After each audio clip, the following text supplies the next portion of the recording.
छत्तीसगढ़ के इन जंगलों में नक्सलियों का राज चलता है। यहाँ ना कोई प्रशासन, ना पुलिस, ना कोई सुरक्षा बल पहुँच पाता है। ऐसे में कोई भी सरकारी कर्मचारी अगर इन जंगलों में नौकरी करना चाहता है तो उसे रंगदारी के तौर पर नक्सलवादियों को भारी भरकम रकम चुकानी पड़ती है, अपनी तनख्वाह का एक हिस्सा देना पड़ता है। एक आंकड़े के मुताबिक नक्सलवादियों का रंगदारी से एक साल में करीब 1500 करोड़ रुपए की कमाई होती है।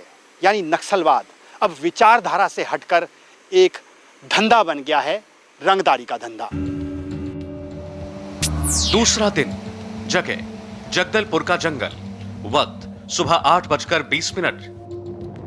नक्सलियों की तलाश में दूसरे दिन हमने शुरुआत की बस्तर जिले के मुख्यालय जगदलपुर से।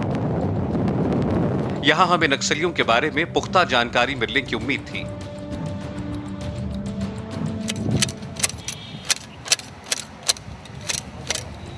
हमारी मुलाकात एक पुरुष और एक महिला से हुई जो कई साल तक नक्सली रहे थे। जगदलपुर के शहीदी पार्क के माली रमेश उर्फ बदरन्ना ने साल 2000 में सरेंडर कर दिया था। बस्तर के झारपल्ली गांव के आदिवासी बदरन्ना को हथियार देकर पटवारी, जंगल के गार्ड और दारोगा की पिटाई का जिम्मा सौंपा जाता था। बाद में वो कमांडर बन गए और 6 बड़ी वारदातों को अंजाम दिया, जिनमें 19 पुलिस वालों की हत्या भी शामिल है। दूसरा दिन, जगह जगदलपुर, वक्त सुबह 9:35। बदरन्ना और उनकी पत्नी लता ने एक बार फिर मुख्यधारा में लौटने का फैसला किया। दोनों ने पुनर्वास के सरकारी वायदे पर सरेंडर कर दिया, लेकिन उन्हें कुछ दिन तक जेल में रहना पड़ा। वायदे के मुताबिक नौकरी देने में सरकार ने 8 साल लगा दिए। 2008 में बदरन्ना को जगदलपुर में माली की नौकरी मिली। वो बताते हैं कि जंगल में नक्सली हर मामले में सुरक्षा बलों से ज्यादा ताकतवर हैं। तो सबको ट्रेनिंग दिया जाता है, लेकिन एक व्यक्ति एक ही काम करने का नहीं, एक ही चीज़ सीखना नहीं। वो व्यक्ति हर चीज़ को सीखना चाहिए। ऐसा नहीं कि डॉक्टर है तो डॉक्टर ही काम सीखना है, या सरकार गवर्नमेंट टाइप का नहीं। वो एक व्यक्ति बंदूक से लेकर बारूद तक पूरा कंटिन्यू वो सीखना है।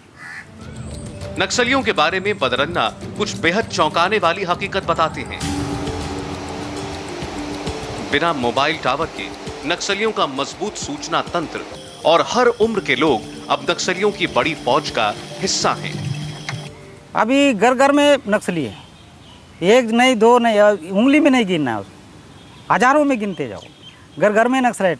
एक जन महिला संगम में रहेगा, लेडीज है तो, बच्चा है तो बालल संगम में रहेगा, बड़े है तो वो रहेगा तो DAKMS में रहेगा, एक दिन सहकार संगम में रहेगा, बुजुर्ग है तो बुजुर्ग लोग को भी संगठन है। ऐसी हो के माने घर घर में संगठन है, घर घर में नक्सली है। इसीलिए खुफिया तंत्र इतना मजबूत है। खुफिया तंत्र को सरकार सोचती कि इनका मजबूत खुफिया तंत्र बोलने से खुफिया तंत्र कहाँ नहीं है, घर घर में नक्सलेट है, वही खुफिया तंत्र है।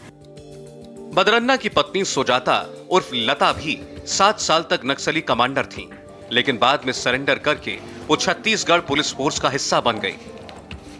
जगदलपुर के SP के दफ्तर में उन्हें साफ सफाई का काम मिला है। बदरन्ना और लता की शादी भी नक्सली ऑपरेशन के दौरान जंगल में ही हुई। तो अभी तो ज्यादा है लड़की में, अभी तो बहुत ज्यादा है गैंग में, एक गैंग में।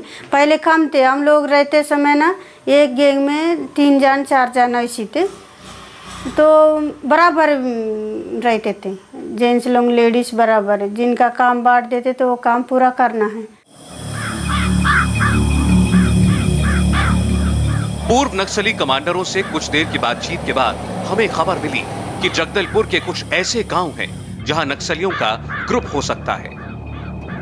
हम फौरन जंगल के बीचों बीच बसे गुमलवाड़ा गांव की ओर रवाना हुए।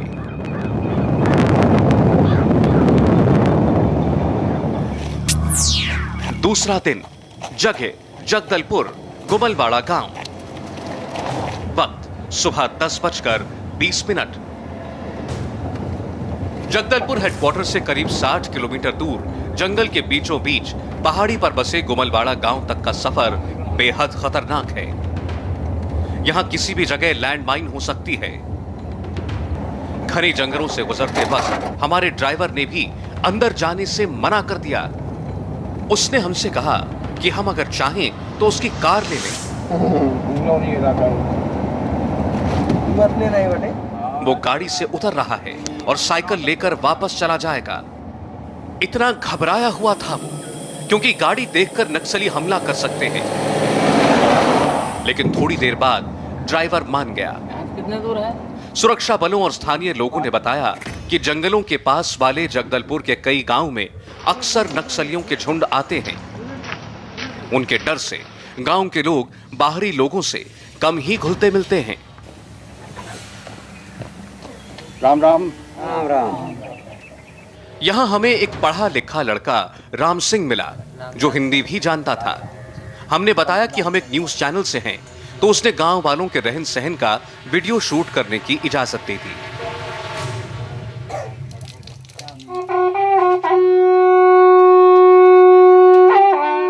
मई के आखिरी हफ्ते में आम का त्योहार मनाया जा रहा था। खास खाना बन रहा है, रिश्तेदारों को भी बुलाया गया है, लेकिन इनके पकवान हैरान करने वाले हैं। नमक के साथ चावल ही इनके लिए खास खाना है। आदिवासियों की जिंदगी के अंदर झांकने के बाद हमने राम सिंह से नक्सलियों के बारे में पूछा तो वो घबरा गया। उसने सवाल को टाल दिया। नहीं पता सर।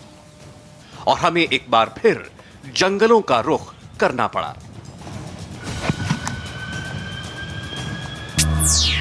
दूसरा दिन, जगह जगदलपुर, वक्त सुबह 11:05। जंगल में करीब 4 किलोमीटर तक हमने नक्सलियों की तलाश की। करीब 1.5 घंटे तक जंगल के कई कोनों की खाक छानने के बावजूद कहीं नक्सली नजर नहीं आए। लेकिन इसी बीच एक खबर ने हमें चौंका दिया। मीडिया के सूत्रों से मालूम हुआ कि जगदलपुर से 280 किलोमीटर दूर राजनंद गांव में नक्सलियों के एक ग्रुप की खबर मिली है। इसके बाद हम फौरन आईटीबीपी के कैंप में पहुंचे। ऐसा लगा कि नक्सलियों की तलाश बस पूरी होने वाली है। दूसरा दिन, जगह राजनंदगांव, आईटीबीपी कैंप, वक्त दोपहर 3:30। खबर पक्की थी। सुरक्षा बलों को नक्सलियों की गिरफ्तारी के लिए भेजने से पहले ब्रीफिंग दी जा रही थी। 10 से 15 नक्सली जो कि ट्रिपल के दल के हैं, उन्हें इलाका मरका कसा और बीजे पार के बीच में देखा गया है। करीब 20 जवानों की एक टुकड़ी ने हथियारों को चेक किया।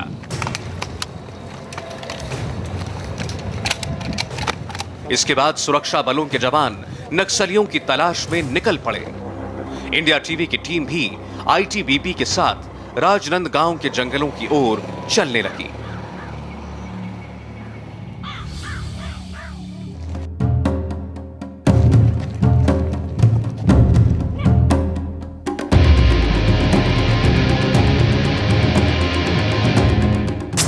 तीसरी रात, जगह राजनांद गांव का छुरिया इलाका, वक्त रात 8:25। आबादी वाले इलाकों में सुरक्षा बलों को खास एहतियात बरतनी पड़ती है। एक तरफ तो गांव की आबादी के बीच में नक्सलवादी छुपे हो सकते हैं और वो घात लगाकर हमला भी कर सकते हैं, और दूसरी तरफ सुरक्षा बलों पर यह जिम्मेदारी भी होती है कि गांव वालों को ये एहसास ना हो कि उन्हें बेवजह परेशान किया जा रहा है। कुछ नक्सलियों के गांव में छिपे होने की खबर के बाद जवान पैदल ही गश्त करने लगे।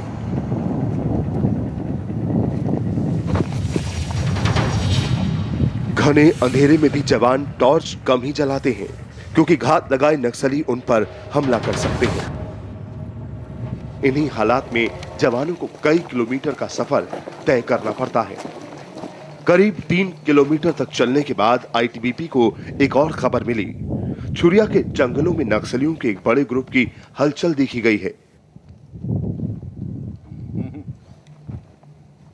तीसरी रात, जगह राजनांद गांव का जंगल, वक्त रात 9:14।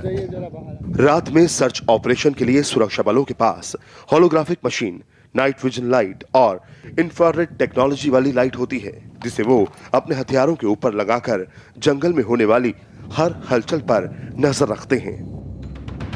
अचानक एक जवान ने सबको अलर्ट कर दिया। सामने शायद किसी नक्सली की हलचल नजर आ रही है। सर सामने के एक मूवमेंट हो रहा है सर। आईटीबीपी का एक जवान आगे बढ़ता है और वो अपने साथियों को पोजीशन लेने का इशारा करता है। एक ही पल में करीब 20 जवान हलचल वाली जगह को अपनी राइफल्स के निशाने पर ले लेते हैं। कुछ देर तक कोई हरकत नजर नहीं आई तो जवानों के साथ हम भी आगे बढ़ने लगे। एक बार फिर कुछ हरकत नजर आई। इस बार जवानों ने पूरी तरह पोजीशन ले ली।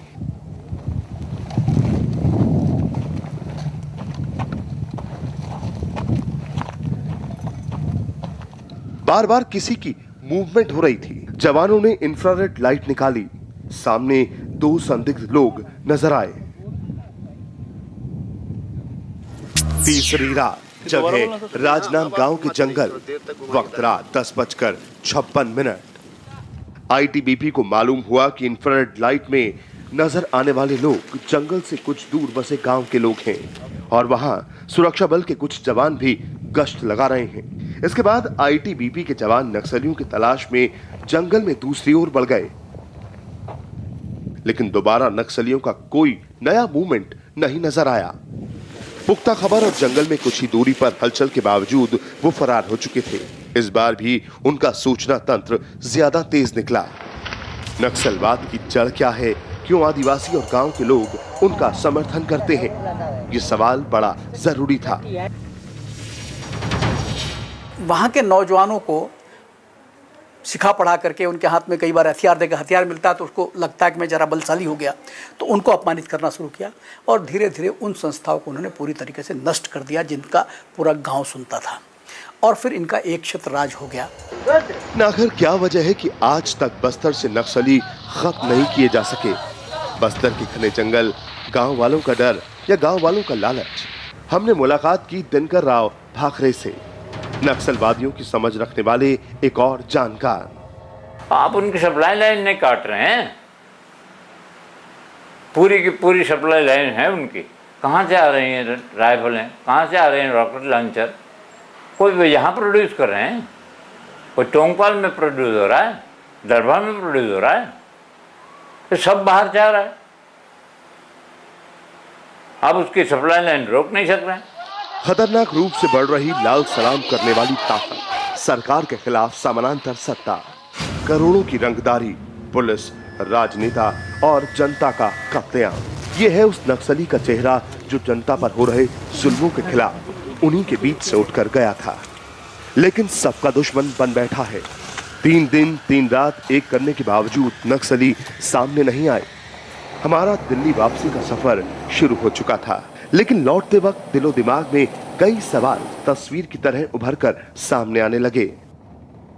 क्या 49 साल पुराना ये लाल खतरा हमेशा के लिए खत्म होगा?